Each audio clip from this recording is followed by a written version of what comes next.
Hello, how are you? I'm currently sat in my car outside the hairdresser. She's running a few minutes late, so I thought I'd take this opportunity to share and talk to you. So how are you doing? How are things going? We're already in May, which is my birthday month. I'm turning 44 next Monday. And feels like a really, really big moment of reflection, of growth, of my next step into womanhood, of owning what I think and what I believe, and I feel it becoming more concrete. I feel way more comfortable in my own skin. So it's going to be, I really am looking forward to this 44th year. I am looking forward to all that it brings, all that it's gonna... Well, if 43 has been anything to point towards what 44 is going to be like, then I am extremely excited. I have updated my coaching offerings. I'm still a relationship coach, but I am really honing into what my skills are, what my strengths are, how I can most help you with whatever's coming up for you. And I'm just absolutely ready to go, and it feels great. So the reason I wanted to reach out to you today was there's a lot of repetition that happens with a lot of my clients that have the same issue that comes up over and over and over again. And the most important thing that I want you to hear today is that you need to become the advocate for your own safety, the safety of your emotional well-being and the safety of your physical well-being. These are the two things that whatever growth you want, whatever life you want to create, whatever manifesting situation, people, place, or thing you want to draw into your life, it all comes from how safe you feel within your body. How safe do you feel when you're on your own? Can you advocate for yourself? Can you stand up for yourself? Can you remove yourself from situations when they're not good for you? If you've been listening to this podcast for a while, or you follow me on social media, you'll know that what I have been through has been really, really challenging. Specifically, the situations that I found myself in, that in hindsight, whilst I understand completely now how I managed to get into that situation and why I was there and what I was there to learn, it could have been avoided.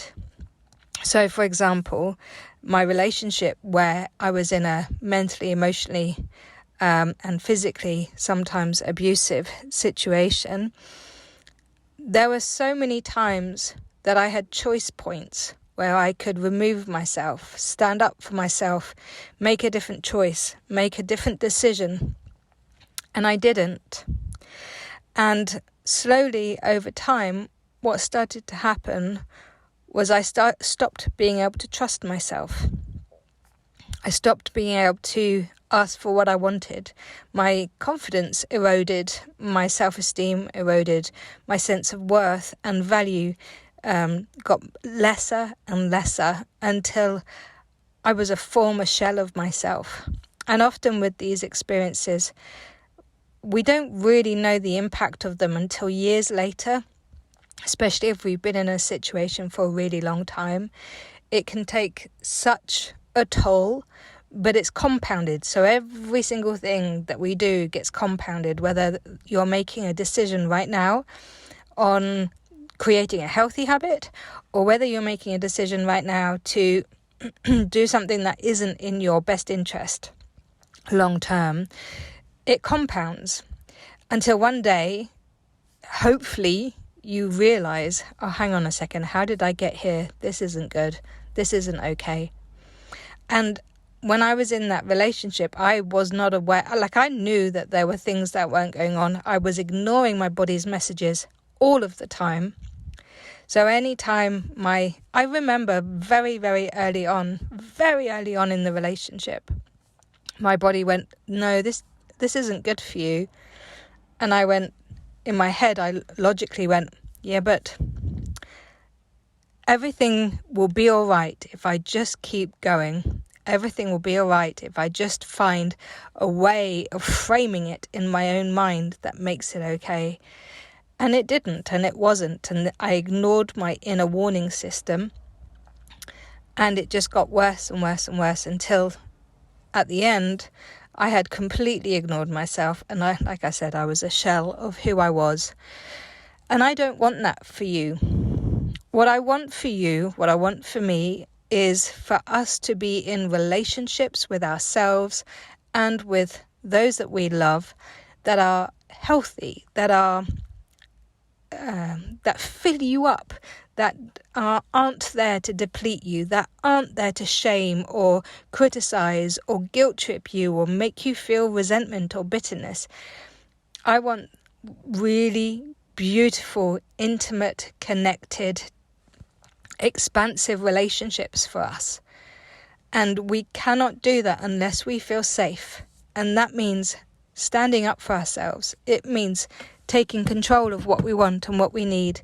It means saying the thing, wanting the thing, and going after it. It means taking yourself out of a situation that isn't good for you. It means going towards the things that you do love. It means learning to understand and create awareness in your inner being. There's going to be some more shares that I have around safety and how to create safety and what to do to be able to feel safe no matter what. But just for today, I want you to have a think about two questions. And the first is, what things, people, places and things make you feel safe in your life? And I'm not talking about the numbing mechanisms. I'm not talking about shopping. I'm not talking about going to sleep at the end of the day. I'm not talking about relationships. I'm not talking about sex or drugs or alcohol or food or controlling any aspect of your life. I'm not talking about those things. But if that is coming up for you, that's a sign that it needs some attention. What I'm talking about is, where do you feel safe? With who do you feel safe? And how does that show up for you? And then I want you to think about, where don't you feel safe? And why not? And who do you hang out with that doesn't make you feel safe? And why not? And then what do you do with yourself, to yourself and for yourself that doesn't make you feel safe? Where you go over your own boundaries, where you people please to make somebody else happy, but in the process you feel unsafe. Spend some time with those two questions and they will really start to significantly change how you view what's going on for you. Because the next step is, you need to do something about it. So the good stuff that you've highlighted, do it every day. Especially if you're suffering with anxiety and any form of fear, anything like that you feel, especially hypervigilance, that kind of stuff. Focus on it every single day. How can I make myself feel safe? And do it. Repeat it. Take charge. You are the guardian of your heart and of your spirit. It's so important that you stand up for yourself. And then the same is for that other side. Where are the places that you feel unsafe? And do you need to have conversations with people about it? Do you need to remove yourself from that situation? What is coming up for you? We are the guardians, like I said, of our hearts and our spirit. And only you can make the choices to make yourself feel safe. And if you need some support, Let's have a chat. This is absolutely the most fundamental thing that you can do for yourself starting today, is to focus on those two questions. And especially if you have any form of PTSD, any big T trauma or small T trauma, this will be the turning point for you, learning to feel safe in your body. All right, let me know how you get on with those thoughts. And in the meantime, take care, love yourself, take care of yourself, look after yourself like you are worth it. Lots of love.